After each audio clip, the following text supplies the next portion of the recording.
Connected Goans YouTube चॅनलाचेर सगल्यांक तुमकां मायमोगाचो येवकार. गोंयच्या कोंकणी मोग्यांक तियात्र पळयणाऱ्यांक एक बरी संदी.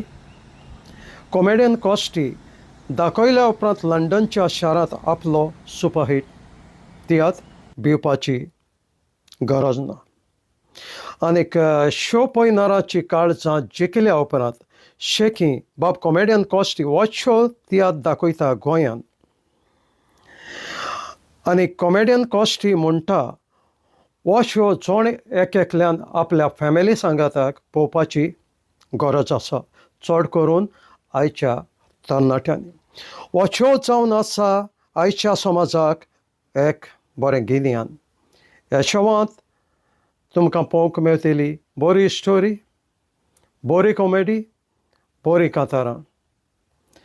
आनीक हो शो जातलो जानेराचे 23 तारखेर फ्रायडे कानाकोना रविंद्र भवन सांजच्या 3:30 वरांचेर.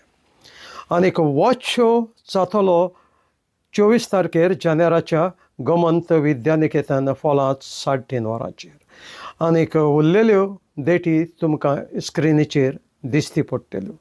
तर उपकार मागता सगल्यांनी येवचें, तुमच्या फॅमिली सांगाताक हो एक बरे रिती देखीचो ड्रामा पळोवचो जाचें नांव भिवपाची गरज ना. देव बरें करूं.